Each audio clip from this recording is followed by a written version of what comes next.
쑥 잘못 먹었다가 맹독 때문에 응급실로 실려갈 수 있어요. 얼마 전 시골 마을에서 쑥 때문에 한바탕 큰 소동이 있었는데요. 마을 사람 7명이 쑥을 먹고 응급실에 실려갔던 거예요. 도대체 왜 그들은 응급실에 실려간 걸까요? 봄이면 향긋한 향과 쌉싸름한 맛으로 많이 먹는 쑥이 사실 정말 잘 알고 드셔야 한다는 건데요. 잘못 알고 먹으면 이 마을 사람들처럼 응급실에 실려갈 수 있다는 거예요.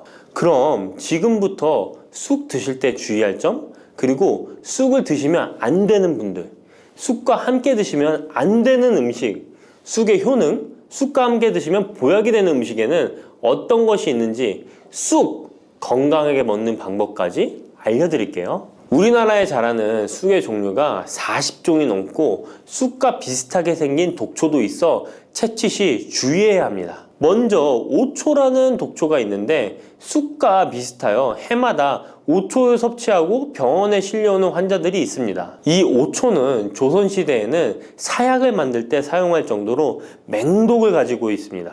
많이 자랐을 때는 쑥과 어느 정도 구분이 되지만 어린 잎인 새수는 쑥과 너무 비슷해서 이런 사고가 자주 발생하게 됩니다. 그리고 쑥은 아무 데서나 채취해서 드시면 안 되는데요. 그 이유는 바로 중금속 때문입니다. 도심이나 하천, 도로변에서 채취한 쑥에서는 기준치 이상의 발암물질인 중금속이 검출되고 있어 쑥을 채취할 때는 각별히 주의하시고 웬만하면 안전하게 재배하여 판매되는 쑥을 드시는 것을 권장합니다. 또한 쑥 자체에서도 독성이 있어 주의가 필요한데요. 소화기관이 약한 사람이 과하게 섭취할 경우 복통, 설사 등의 문제가 발생할 수 있습니다. 임산부가 쑥을 드시면 자궁수축을 유발하여 조산이나 유산의 위험을 증가시킬 수 있습니다. 쑥의 독성은 봄에 채취할 때보다 여름에 채취한 싹에서 강하게 나타나게 됩니다. 쑥의 독성으로 인해 알레르기를 일으킬 수 있는데 재채기, 콧물, 눈물이 나며 두드러기, 복통의 증상이 나타날 수 있으며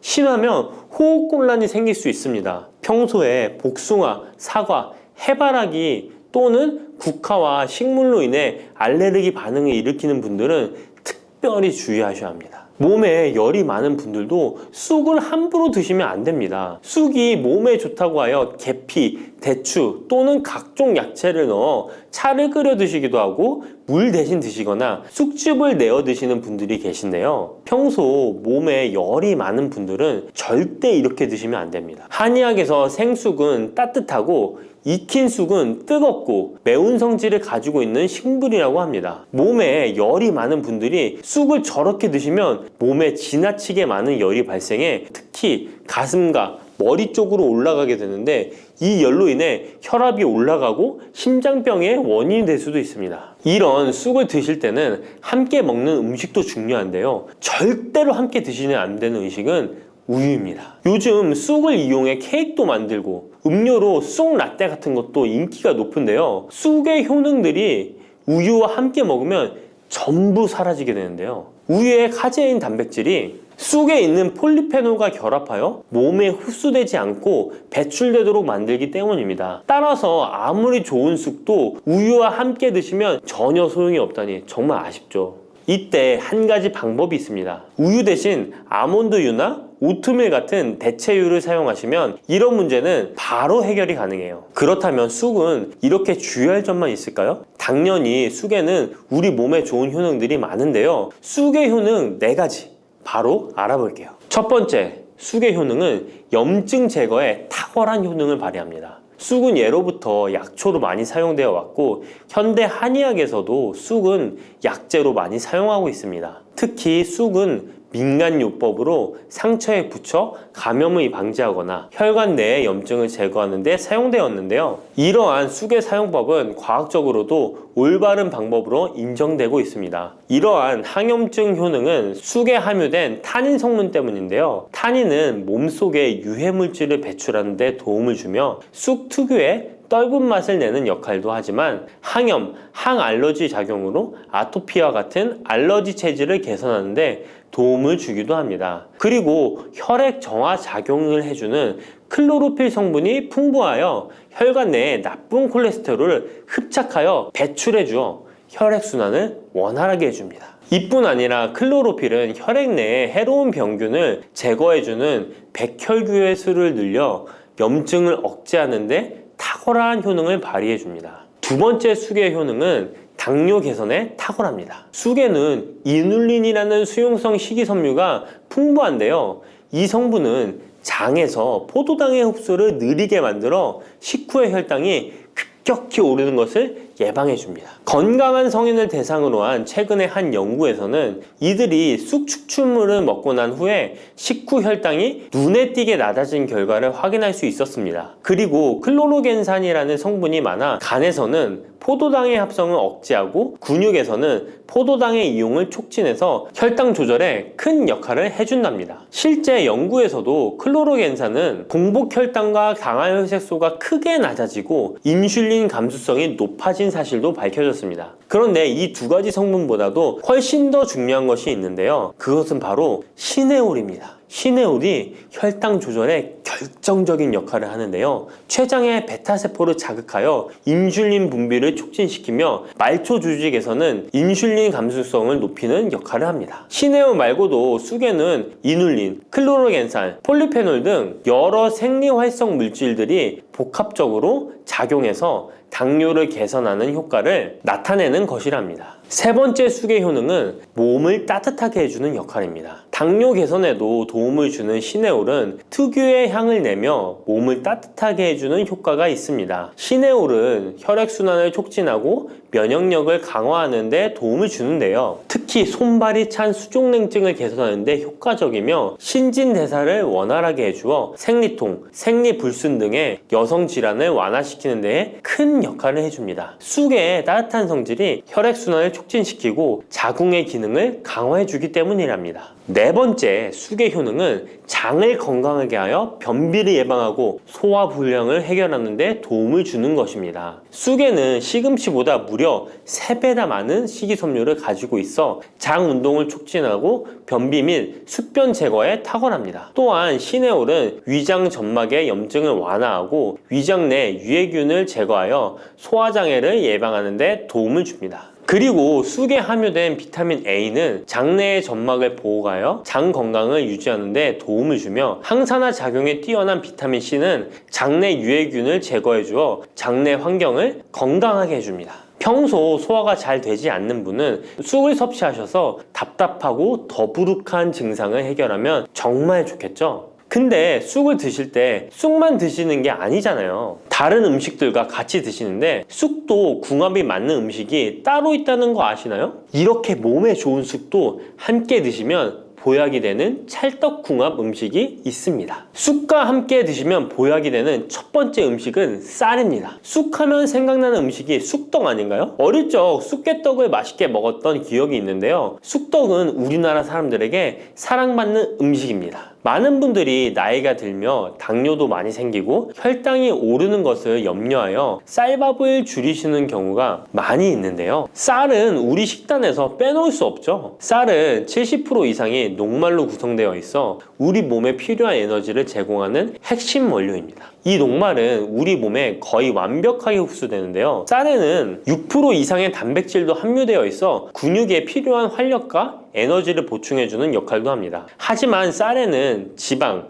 식이섬유, 미네랄, 비타민이 다소 부족하다는 단점이 있는데 쑥과 함께 드시면 이런 문제는 바로 해결됩니다. 쑥은 칼슘이 풍부하여 뼈를 튼튼하게 할 뿐만 아니라 많은 비타민을 갖고 있어 쌀의 부족함을 채워줍니다. 두 번째, 쑥과 함께 드시면 보약이 되는 음식은 브로콜리입니다. 쑥과 브로콜리를 함께 드시면 염증과 항암에 놀라운 효능을 갖게 되는데요. 브로콜리는 건강에 좋은 채소라는 사실은 이미 잘 알고 계실 거예요. 그런데 쑥과 함께 드시면 그 효과는 폭발적으로 향상되는데요. 우선 철분의 흡수율이 2배 이상 높아집니다. 특히 철분이 부족한 산모뿐만 아니라 모든 연령대의 여성들에게 좋은 식품이 됩니다. 그리고 서로의 무기질과 비타민의 구성이 좋아 염증 해소에 정말 대단한 시너지 효과를 발휘하게 되는데요. 혈액이 산성화되어 염증이 생기는 것을 원천 차단해주고 세균에 대한 저항력도 길러주어 최고의 항암식품이 된답니다. 쑥과 브로콜리의 식이섬유가 함께 작용하면 놀라운 효능을 발휘합니다. 쑥에는 아테미신산이라는 식이섬유가 풍부한데 이 성분이 간에서 중성지방의 대사를 원활하게 하는데 도움을 줍니다. 이렇게 되면 지방간도 해결되며 몸에 지방이 저장되는 것을 막아주어 다이어트와 붓기 제거, 특히 뱃살 제거에 탁월합니다. 세 번째, 쑥과 함께 드시면 보약이 되는 음식은 계란입니다. 쑥과 함께 계란을 드시면 나이가 들면 많이 생기는 신경통과 손발 저림 증상을 해결할 수 있습니다. 특별히 여성들에게 도움이 많이 되는데요. 쑥의 따뜻한 성질로 인해 혈액순환이 잘 되고 몸의 붓기와 독소를 제거해주는 효과가 좋아 신경통, 저림 같은 증상을 진정시키는데 놀라운 효능을 발휘하는 것입니다. 계란의 단백질과 쑥이 만나 근육을 단단하게 만들어줍니다. 계란에는 단백질과 항산화 성분이 풍부하지만 비타민C가 부족한데 쑥에 많은 비타민C가 있어 계란의 부족한 부분을 채워줍니다. 쑥의 칼륨과 미네랄은 혈액 속에서 세포의 균형을 지켜주고 폐를 정화하여 폐 질환도 완화시켜줍니다. 또한 골다공증과 같은 뼈 질환을 예방해주기도 합니다. 그리고 쑥과 계란을 함께 드시면 뇌 건강에도 좋은데요. 계란의 콜린과 쑥의 비타민이 함께 기억력과 인지 능력을 향상시켜주고 뇌세포를 보호하여 치매를 예방해줍니다. 네 번째, 쑥과 함께 드시면 보약이 되는 음식은 콩나물입니다. 콩나물과 쑥은 식이섬유와 필수 아미노산이 풍부하여 소화 기능을 강화시키는데 탁월한 시너지를 발휘합니다. 콩나물에는 다양한 비타민과 미네랄이 풍부하여 자연적인 비타민 보충제 역할을 합니다. 콩나물에는 지방이 적지만 이를 쑥과 함께 섭취함으로써 체내의 염증을 줄이고 면역력 강화에 필요한 비타민C와 비타민 E를 보충할 수 있습니다. 쑥과 콩나물을 함께 드시면 피부 건강에도 매우 유익합니다. 콩나물이 함유된 실리카와 쑥의 비타민이 함께 작용하여 피부 탄력과 보습을 개선할 뿐만 아니라 노화를 예방하니 정말 좋은 궁합인데요. 쑥과 함께 먹으면 좋은 음식은 이렇게 많은데요. 그렇다면 쑥은 어떻게 먹어야 건강하고 맛있게 먹을 수 있을까요? 쑥떡 같은 음식은 이미 잘 알고 계시죠? 쑥을 잘 세척하여 말린 다음에 가루로 만들어 두시면 여러 요리에 사용하기 편리하고 오랫동안 보관하기에도 좋아요. 요거트에 쑥가루를 섞어 드시면 혈당 관리와 더불어 장 건강에도 도움이 됩니다. 밥 지을 때 잡곡과 함께 쑥을 넣어도 좋고 쑥 부침개, 쑥 전병 등을 만들어 드셔도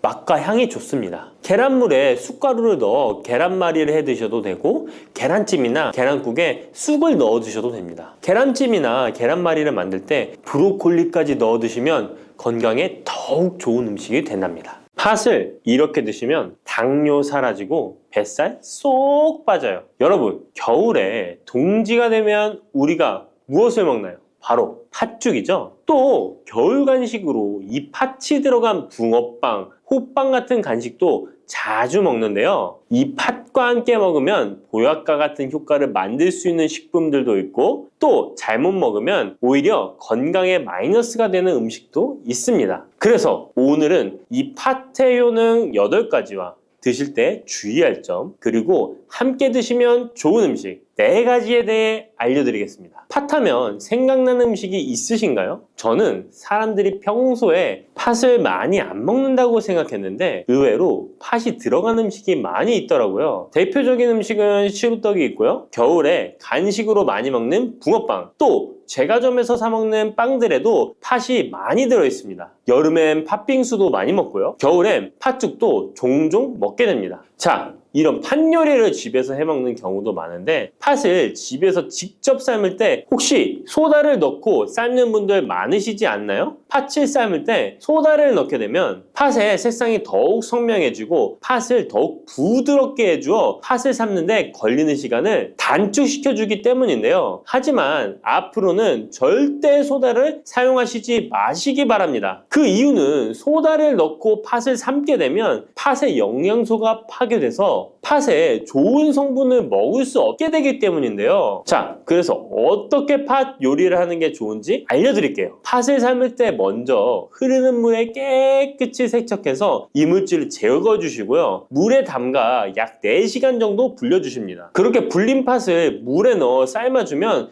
붉은색의 팥 삶은 물이 생기잖아요. 바로 이 팥을 삶은 물이 건강에 정말 좋다는 사실 알고 계셨나요? 그 이유는 팥에 들어있는 사포닌이라는 성분 때문입니다. 간혹 팥 삶은 첫물에는 팥에 독소가 있어서 버려야 한다는 분들이 계신데요. 이는 잘못된 정보입니다. 왜냐하면 팥 삶은 첫물에 사포닌 성분이 가장 많이 들어있기 때문에 이걸 버리지 마시고 따로 담가 두었다가 하루에 한두 잔씩 차로 드시면 좋습니다. 자, 그럼 이제 팥의 구체적인 효능에 대해 말씀드릴 건데 첫 번째는 혈관 건강에 많은 도움이 된다는 것입니다. 앞에 말씀드린 팥물은 혈관 청소부라는 별명이 있을 정도로 혈관을 깨끗하게 해주는 효능이 있습니다. 그 이유는 팥에 함유된 강력한 항산화 성분인 안토시아닌이 혈관 내 활성산소를 제거해줘서 혈관 세포 손상을 예방해주기 때문입니다. 또한 안토시아닌은 혈관 내의 염증을 줄여줘서 염증성 질환에도 좋은 효과가 있고요. 나쁜 콜레스테롤 수치를 줄여주는 효과가 있어서 고지혈증을 예방하며 심장질환의 위험도 줄이는데 큰 도움을 줄 수 있습니다. 이뿐 아니라 조선시대 기록에 보면 이 팥물로 세안을 했다는 기록이 있는데요. 팥물로 세안을 하면 피부의 노폐물을 제거하는 데 좋고 피부를 맑고 건강하게 해준다고 합니다. 비누가 없던 시절에 피부 건강을 위해 사용했던 선조들의 지혜가 정말 놀랍지 않나요? 당뇨병의 개선에 도움을 준다는 것입니다. 2014년에 발표된 한 연구에서 팥을 섭취하는 것이 2형 당뇨병 환자의 혈당 수치와 인슐린 저항성을 개선하는데 도움이 되는 것으로 보고가 됐습니다. 이 연구에서는 4주 동안 매일 팥을 섭취한 결과 당뇨 환자들의 공복 혈당 수치가 무려 평균 19.5% 감소하였고 인슐린 저항성 또한 줄어든 것으로 나타나서 당뇨가 있거나 당뇨 예방이 필요하신 분들은 꼭 팥을 꾸준히 드셔보시기 권해드립니다. 세 번째 팥의 효능은 몸의 부종을 제거하고 다이어트에 도움을 주는 것입니다. TV에서 연예인들이 이 팥으로 다이어트를 해서 효과를 봤다고 했던 적도 있었고요. 한의학 책 중에 본초 강목에 보면 팥을 오랫동안 먹으면 여위고 마르기 때문에 살찐 사람이 먹는 것이 좋다라는 내용이 나옵니다. 그래서 한의원에서 다이어트 처방을 할 때도 팥을 쓰는 경우가 많이 있는데요. 그 이유는 바로 팥에 들어있는 칼륨 때문입니다. 팥에는 쌀의 10배 이상, 바나나에 약 4배 이상의 칼륨이 들어있는데요. 이 칼륨이 몸 안에 나트륨 배출을 도와서 당뇨 환자들의 신장 부담을 줄여주고 혈압 상승을 억제해주는 효능이 있고요. 또한 이뇨작용이 있어서 이를 통해 부종을 줄여줄 수가 있습니다. 그래서 우리가 보통 물살이라고 부르는 잘 부으면서 살이 찌는 분들은 다이어트에 이 팥을 이용하시면 효과를 볼 수가 있습니다. 그래서 그에 대한 연구 결과도 있었는데요. 실험주에 팥 추출물을 먹였더니 근육 손실 없이 체지방 함량이 30% 이상 줄었고 몸무게도 37%나 감소했다고 합니다. 사람과 똑같을 수는 없지만 분명히 팥이 체중 감량에 도움이 된다는 결과라고 볼 수가 있습니다. 네 번째, 팥의 효능은 변비를 개선하는 데 도움을 주는 겁니다. 팥에는 사포닌뿐 아니라 많은 식이섬유가 들어있기 때문인데요. 사과에 비해서 약 10배나 많은 식이섬유가 들어있습니다. 그래서 팥을 섭취하게 되면 이 식이섬유가 장 운동을 활발히 하고 대변을 부드럽게 만들어 배변을 원활하게 해줄 수 있고요. 또한 이 식이섬유는 장에 있는 유익균들에게 풍부한 먹이를 제공해주기 때문에 장내 유익균의 증식에도 직접적으로 효과를 줍니다. 이를 통해서 장의 전반적인 환경을 좋게 바꿔줄 수가 있고 이것은 몸의 면역력 향상과도 연결되어 있기 때문에 우리가 프로바이오틱스를 복용할 때도 팥을 함께 드셔보면 그 효과가 커지는 것을 느끼실 수가 있을 겁니다. 다섯 번째 팥의 효능은 탈모 예방에 도움을 준다는 것입니다. 나이가 들면서 머리숱이 점점 없어져 고민하시는 분들 정말 많은데요. 팥과 함께 천연 탈모약이라 불리는 수수를 함께 드신다면 탈모 예방에 큰 도움을 받을 수 있습니다. 그 이유는 바로 팥과 수수에 들어있는 비오틴이라는 성분 때문인데요. 이 비오틴은 모발의 모공에서 자라는 단계부터 필요하고 손상된 머릿결이 재생되는 데까지 관여하는 정말 중요한 성분입니다. 건강한 머릿결을 만드는데 꼭 필요한 성분이라고 할 수 있습니다. 비오틴이 몸속에서 부족한 현상이 나타나면 머리카락이 얇아지면서 많이 빠지게 되고, 또한 두피가 건조해지고 가려움증이 생기면서 탈모를 가속화할 수 있습니다. 그런데 팥에는 이 비오틴뿐 아니라 모발 성장에 도움이 되는 아미노산이 풍부하고 수수에는 미네랄 성분이 풍부하여 머리카락을 건강하게 유지하는 데 직접적으로 도움을 주게 되고요. 또한 팥과 수수에 함유된 항산화 물질들이 머릿결을 상하게 하는 자유 라디칼 성분을 중화해 주어 머리카락 건강에 큰 도움을 주는 것입니다. 여섯 번째 팥의 효능은 우리나라 사람에 꼭 필요한 탄수화물 소화를 돕는다는 것입니다. 이는 팥에 함유되어 있는 비타민 B의 역할 때문인데요. 비타민 B는 탄수화물, 단백질, 지방을 에너지로 변환하여 우리 몸을 충전해주는 역할을 합니다. 또한 신경 전달 물질인 뉴로트랜스미터의 합성에 관여해 뇌신경을 건강하게 하는 데에도 도움을 줍니다. 팥을 잘 섭취하면 뇌를 건강하게 해주어 치매 예방에도 도움이 되는 것입니다. 자, 앞에서 팥과 함께 먹으면 좋은 음식이 수수가 나왔는데요. 하나 더 말씀드릴게요. 바로 호박입니다. 호박은 기본적으로 여러 영양 성분이 풍부하지만 호박에는 비타민 B가 없어서 호박과 팥을 함께 드시면 서로의 부족한 부분을 채워줄 수가 있고요. 또한 호박에도 소화 기능을 개선해주는 기능이 있어서 팥과 함께 드시면 시너지 효과가 있고요. 그리고 팥처럼 호박에도 이뇨작용이 있는데요. 팥과 호박의 이뇨작용은 과정이 약간 다릅니다. 팥은 몸속의 부종, 노폐물과 독소를 빨아들여서 배출하는 이뇨작용을 하는 것이고요. 호박은 신장에서 만들어지는 호르몬의 분비를 억제하여 이뇨작용을 촉진하게 되는데, 이렇게 되면 신장에 과다하게 축적되는 수분을 배출하는 역할을 해줄 수가 있어서 더 도움이 될 수 있습니다. 일곱 번째 팥의 효능은 빈혈을 개선하는 데 도움을 주는 것입니다. 보통 우리 몸에 철분이 부족해지면 빈혈 증상이 나타나죠. 빈혈로 인해 어지러움, 두통, 체력 저하 등의 증상이 나타나게 되는데, 팥에는 앞에서 얘기한 단백질, 식이섬유, 칼륨, 비타민, 비오틴뿐만 아니라 바로 칼슘과 철분 또한 풍부합니다. 팥에 함유된 철분의 함량이 우유의 약 100배나 된다는 사실 알고 계셨나요? 그래서 팥을 드시면 철분 부족으로 인한 빈혈을 개선하는데 도움이 되기 때문에 빈혈이 있으신 분들은 꼭 기억하시면 좋겠습니다. 여덟 번째 팥의 효능은 스트레스를 줄여주는데 도움을 준다는 것입니다. 팥에 함유된 비타민 B가 신경계를 안정화시켜주는 효과가 있어서 스트레스로 오는 증상들을 줄여줄 수가 있고요. 또 팥에는 마그네슘의 함량도 높은데요. 마그네슘 또한 신체의 스트레스 반응을 조절하는 데 중요한 역할을 합니다. 팥 속에 들어있는 마그네슘을 통해서 스트레스로부터 몸이 회복되는 데 도움을 받을 수가 있습니다. 그리고 팥에는 복합 탄수화물도 풍부한데요. 복합 탄수화물은 천천히 소화되어 급격한 혈당 상승을 방지하고 일정한 에너지 공급을 유지하는 데 도움이 됩니다. 이는 스트레스 상황에서도 안정적인 에너지 공급을 유지할 수 있게 해줘서 스트레스를 관리하는 데 도움이 될 수 있습니다. 이렇게 좋은 팥도 드실 때 주의사항이 있는데요. 과하게 많이 드시면 이뇨작용 때문에 몸에 무리를 줄 수 있는데요. 이를 방지할 수 있는 방법이 있습니다. 바로 찹쌀과 함께 드시는 겁니다. 팥죽을 끓일 때 찹쌀을 넣어 함께 죽을 만드는 경우도 있고, 쫄깃쫄깃한 찹쌀로 경단, 새알을 만들어 넣어 먹는 경우도 있죠. 선조들의 지혜가 정말 놀라운데요. 이렇게 찹쌀과 팥을 함께 드시면 팥 때문에 몸 안에 수분이 과하게 빠져나가는 것을 찹쌀이 막아줘서 문제가 생기지 않게 해주는 것입니다. 그리고 다른 주의사항은 팥의 찬 성질인데요. 그래서 장이 좋지 않은 분들이 팥물을 많이 드시게 되면 소화불량, 복부팽만, 복부 통증을 일으킬 수 있으니까 주의하셔서 조금씩 드셔보시는 게 좋고요. 만약에 이런 점이 불편한 경우에는 생강과 함께 드시면 그 불편함을 줄일 수가 있습니다. 생강의 따뜻한 기운이 팥의 차가운 기운을 중화시켜줘서 장에 무리를 덜 주게 되고요. 그리고 팥에는 항암 효과가 뛰어난 안토시아닌이 풍부한데 생강에도 생강의 매운맛을 내는 진저롤과 쇼가올 성분이 몸속의 발암 물질을 제거해주는 효과가 있어서 함께 드시면 상승 효과를 볼 수가 있습니다. 그리고 이때 생강을 쪄서 말려서 드시면 이런 효과가 약 10배 정도 증가된다고 하니까 꼭 기억하시면 좋겠습니다.